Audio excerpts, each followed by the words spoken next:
Hello, everybody, and welcome to Kick Conflict to the Curb, the place that people want to come when they want to stomp out their stress. I have a question for you. Do you know the definition of imposter syndrome? Has anybody ever mentioned that to you and you would say, huh?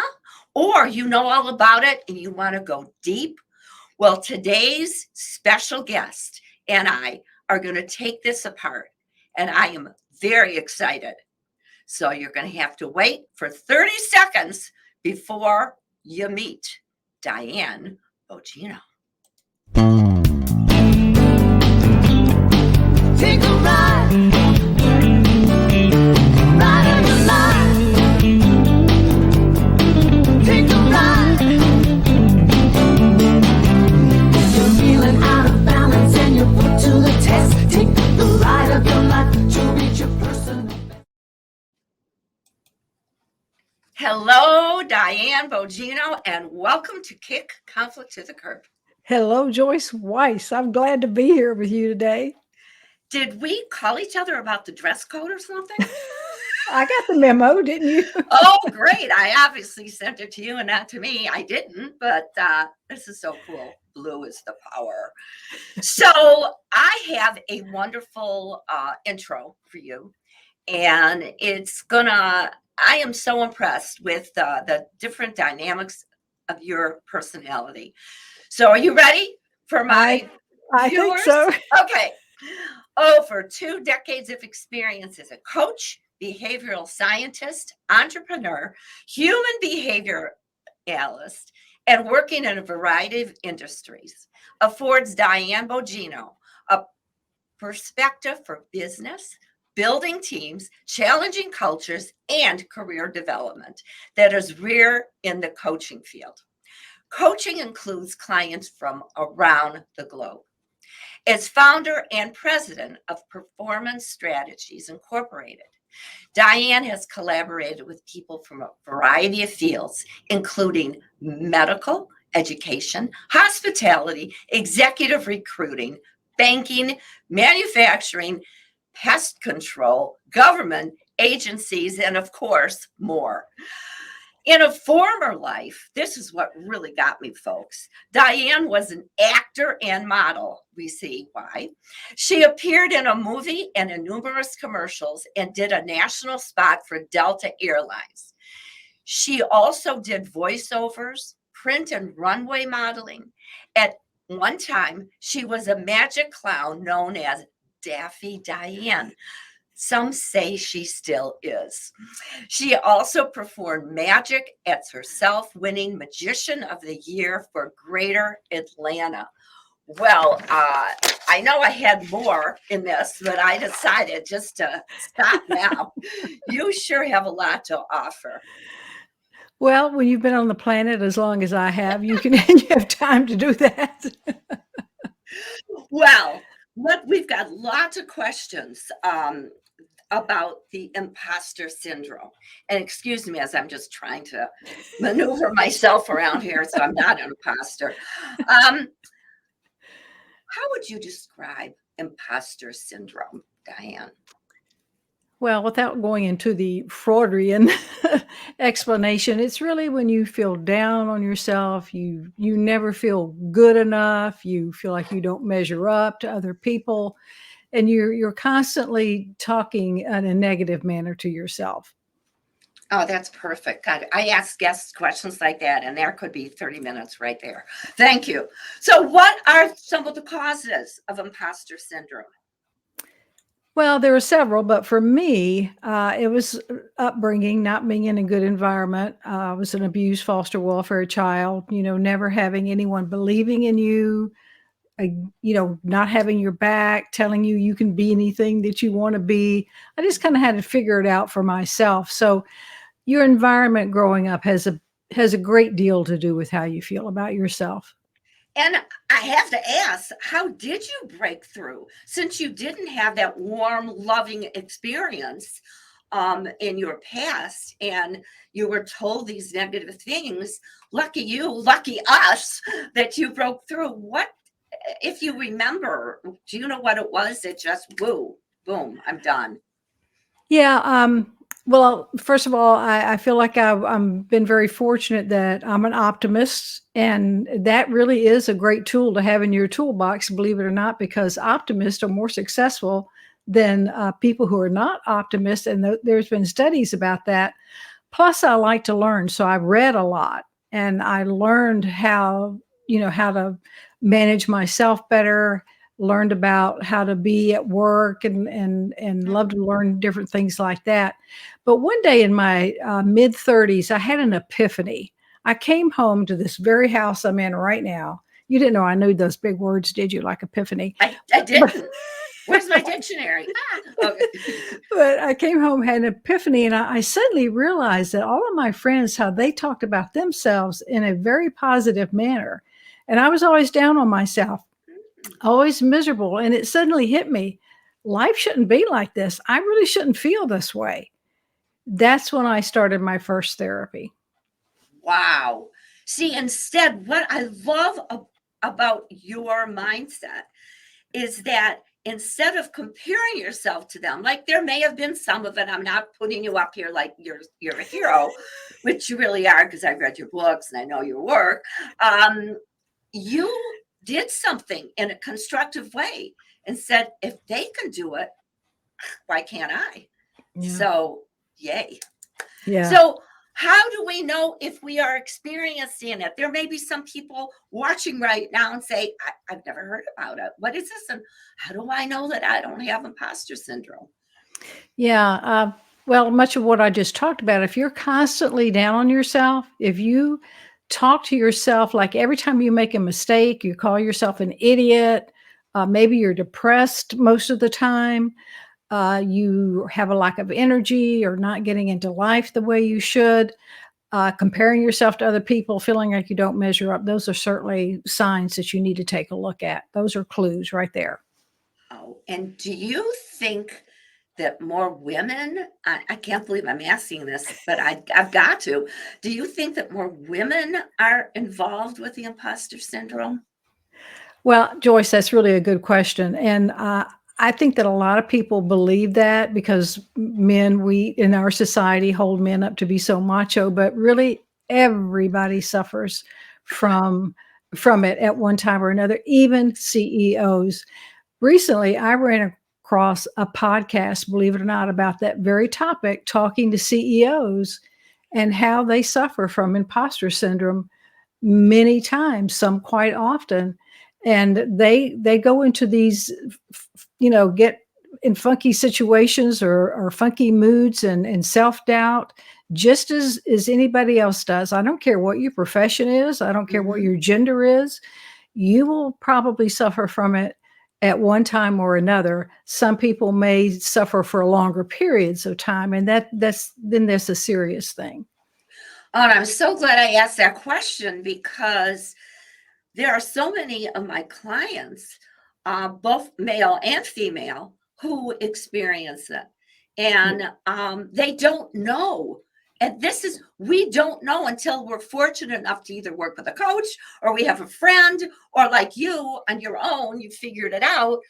But when I began as a speaker, and I think you're going to be able to relate, or maybe you won't. Um, and I went to the National Speakers Association, and I was new in the field, and I'm watching all these people on the grand stage, saying to myself, I'm never going to be able to be like that. I'm never going to look like that. I don't have suits like that. I sure don't have stories like that. And that was called imposter syndrome. And Joyce Weiss, the host, experienced it until I was fortunate enough to share that with a couple people in the hallways. And they said, we did that too. Give yourself some time, learn the trade, study from the ones who you are jealous from, and that'll disappear. And it did. Yes. So Yes. I'm glad that you brought up that article. So, can imposter syndrome cause conflict in the workplace? Not that I'm interested in that topic. Yes, yes, yes. Let's take a scenario. Let's say you have one of those really good bosses that wants to see you succeed, right? So they maybe introduce you to opportunities for you to develop yourself, or they might even want to see you get promoted, but you never take advantage of a training or go after that Mm. next step. They're going to go, what is this? Who have I got here? It can also cause conflicts in relationships. Wait, Think stop there. Put a pin on the relationships, because I want to go back to what a missed opportunity that we all do because of what you just said. So what would you tell someone? I had to interrupt you. it's okay. Just because that was a comma, and I have a feeling there are a few commas. So people who are watching, who may be going through the same thing, offered a promotion, decided to turn it down because maybe they didn't know it was called imposter syndrome. What would you tell them? What suggestions would you give? They have to, first of all, ask themselves, why am I constantly turning down these great opportunities? And look, Joyce, there are some people that don't want to, be a manager or have a lot of responsibility. Sure. And that's fine, well and good. But you also have to take the consequences in that you are not going to get that higher pay so you can enjoy a better life for you and your family. So if you're going to have a better life, have a better salary, then yes, you do have to take advantage of those opportunities. Let's look at it from the organization side. A job is only worth so much money. So if you're going to be an admin all your life, that's fine, but you're not going to make a CEO salary. Mm-hmm. Oh, that's perfect. So take a look at the ramifications, what kind of risks. And the thing is that you said from the previous question, people, it doesn't matter what level they're at, they've all experienced, or most of us have experienced imposter syndrome. It's okay. It's normal to be afraid of taking on, but just so those of you who are watching, Diane and I belong to Video Rockstars. And in the last couple of years, those of us who have jumped into this new world of online training and using Zoom, and for me, StreamYard, we jumped in. There was no time for imposter syndrome. Isn't that true, Diane? That's true. And Joyce, I'm glad you said that, because one of the videos I just did and edited, it'll be up in a few Fridays, was about taking risk. And I start out asking the question, are you willing to take a risk to build a better career? And if you don't take risk in life, I don't care if it's business, life, relationships, whatever it might be, even in sports, you're not going to grow and succeed. Yes. That's just the equation. I love it. Thank you. So this was the first comma. Then you were saying leadership. Hopefully, do you remember where you were in that? Well, we were talking about relationships, Yes. and I was going to ask you, who wants to be around a Debbie Downer or Dan Downer all day long? Nobody. So you're going to run into conflict if you are constantly playing the victim. Oh my God, that victim thinking, you got to get rid of that. Been there, done that. It is no fun. Yes. And let's say you're not, well, let's say you, Diane, you're working with me, and I'm Debbie Downer, and we're colleagues. And what would you say to me? And we're friends. I mean, we are colleagues. Maybe you're going to end up telling me the truth. What would you say to me? I didn't know that I had imposter. I didn't know that I was bringing the team down. Poor everybody else is getting the promotion. Yeah. What would you say to me? I might ask you, do you want the promotion? So, as a coach, Joyce, we always lay it back into the other person's lap, because they have Yes. to figure that out. So that's a good question. Do you want the promotion? And if they say yes, then there are more questions to ask about that. Well, what do you think the first step might be to get that promotion? Or what do you think you need to do? Or what haven't you done that so-and-so did, or something like that, to get them thinking about, well, I can do it if you do these steps.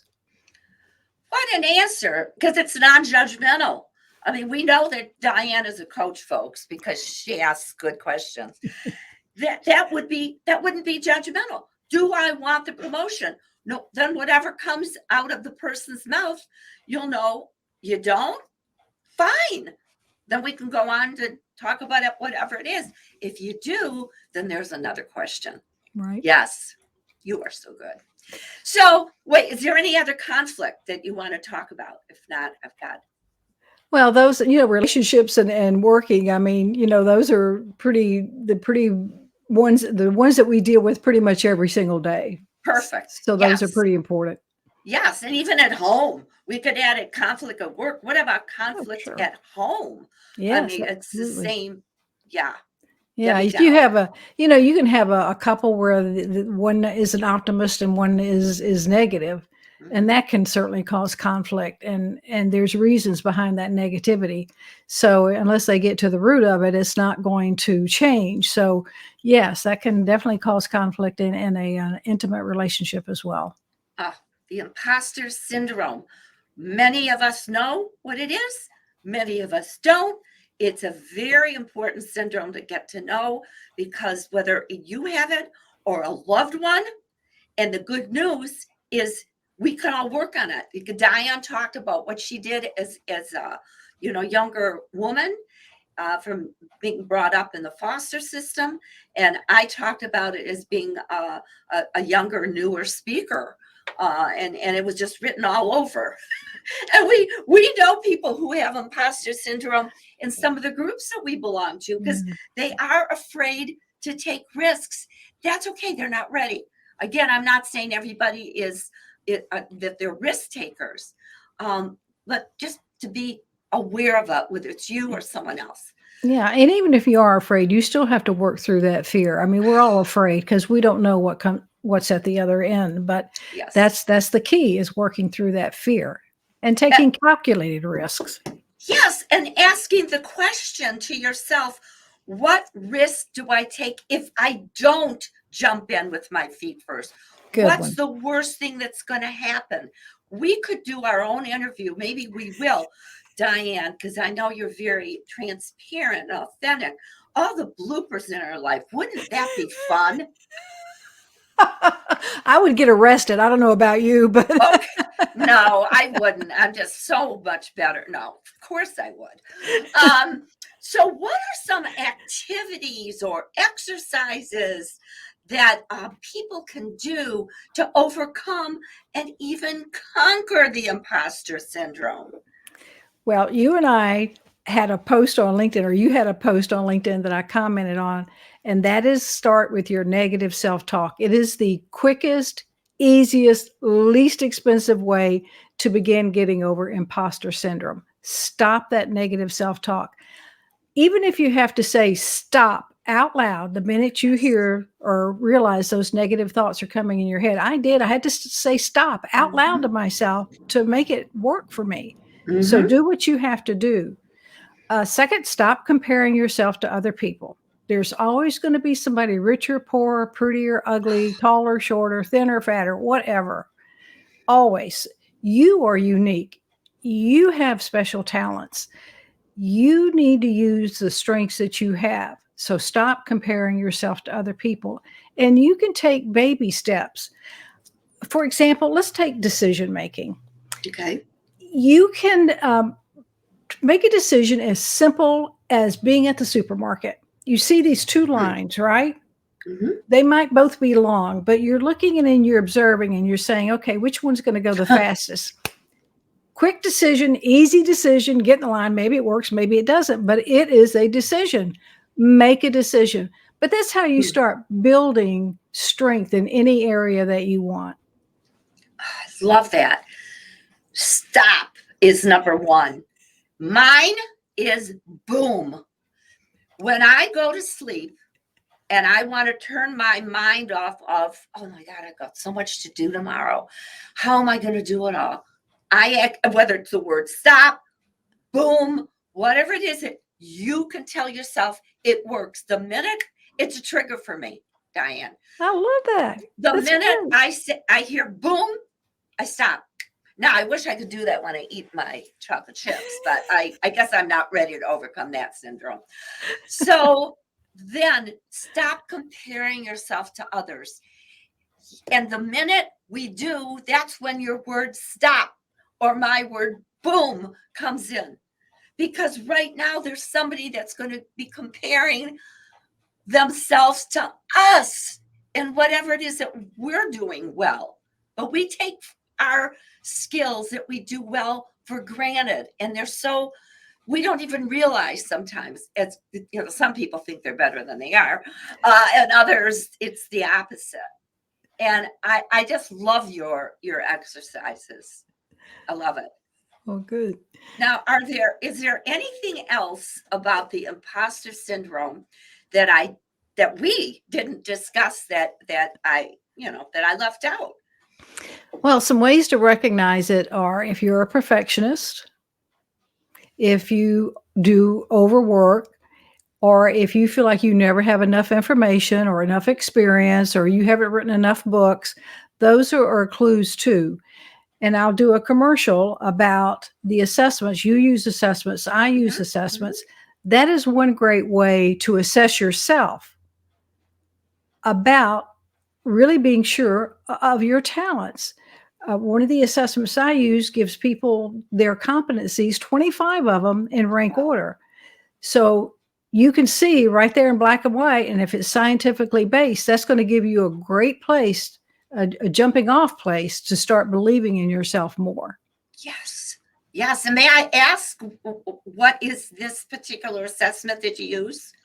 It's the Trimetrics HD. And I'm going to put, actually, I could put your information on right now. If people who want to find out about it, can they call you at your number and email you to? Absolutely. My number is 404-320-7834. And they can email me at dianebogino.com. Great. So taking, and especially the strengths, and what a great coaching tool for you to have to help people, especially if they are going through I'm too old, I can't go for a job anymore. I just talked to somebody 35 yesterday, a new coaching client, and that's what she said. Oh. She said, I'm 35. Okay. Did you smack her?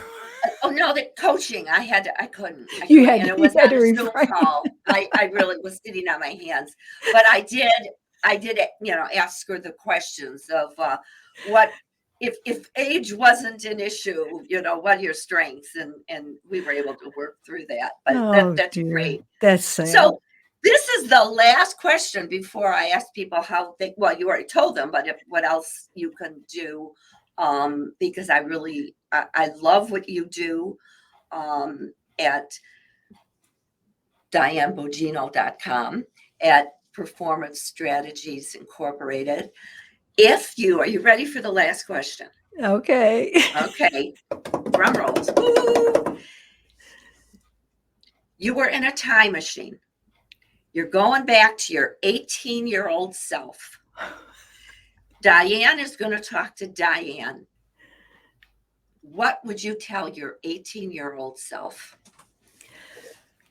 I would tell myself, you're not too stupid to go to college, because I did not go to college until I was in my 40s because I thought I was too stupid to go to college. There you go. Say, be more patient. Don't leave home. I left my aunt and uncle. They went to buy groceries, so I ran away from home. Stay at home longer. Yeah, save your money and get your education. That's what I would tell myself. Yes. Wow. So even back then, coming from now to then, you would be telling the same thing that you talk about on your videos. So that's why it was easy, and we didn't rehearse this, folks. She didn't know I was going to ask her this question. No, you didn't, but that's excellent. And I know when someone, and I'll just tell you that one of my HR professionals who I'm friends with on LinkedIn, Brennan O'Leary, he asked me that question when I said at the end of my interview with him, what burning question would you have for Joyce if we met for coffee? And he said, what would you tell your 18-year-old self if you were in a time machine?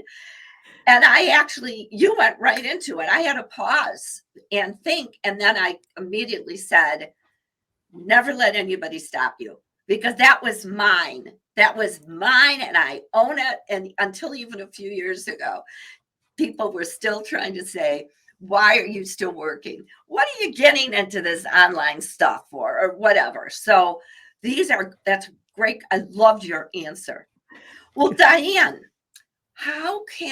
we can see how people can reach you, but tell us, what kind of services could you offer my viewers that you feel they would be interested in? Their either corporate or their HR, their managers, employees. Some people are retired too, who watch, but most are employed. What services could you help them with? Well, my tandem team X-ray system is great for corporations because it helps people work better together, collaborate, builds better cultures. And I'm actually starting a mastermind group. I don't know if you even knew this, Build a Better Career Mastermind. And if they go to Build a Better Career YouTube channel, they'll get tips, little short videos on building a better career. So and they actually work in tandem, because if people aren't building their careers, they can't be good team members. And if you're going to have a strong team, you've got to have people that are willing to build their careers. Wow. So can you tell us more about this mastermind? Can you give us more details, please? Yeah. It sounds, and I did know, but I don't know the details. So I'm asking for me so I can refer people to you, or maybe even sign up. Sure. It starts January the 27th, and they actually get that Trimetrics HD when they sign up, which makes this pretty unique.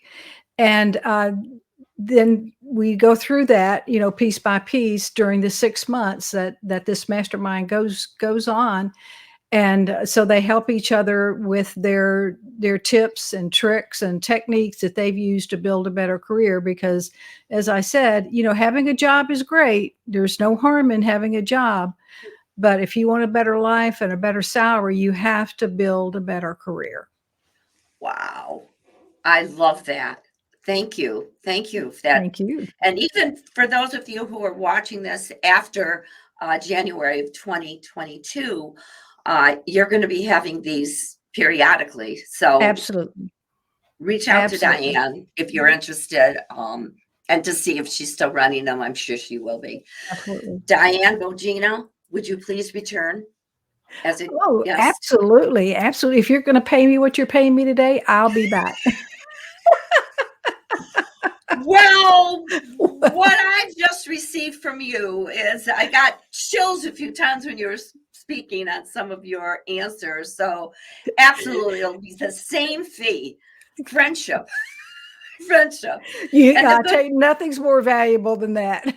No, you're right. But don't tell our clients this. So, because we love them too. Well, listen, thank you so much for joining us and Kick Conflict to the Curb. And we are going to have Diane Bogino back. Thank you. You're welcome. Well, I sure hope that you enjoyed the interview that Diane Bogino and Joyce Weiss just had. And please leave comments if this is going to be on my vlog, and what questions you have for either Diane or me. And what topics would you like? The imposter syndrome came from an idea that one of you came up with. So please tell me what other topics, and I'll get guests. Of course, Diane is going to be coming back. So until next time, I'm your host, Joyce Weiss. And remember, you get what you tolerate. Thanks for watching.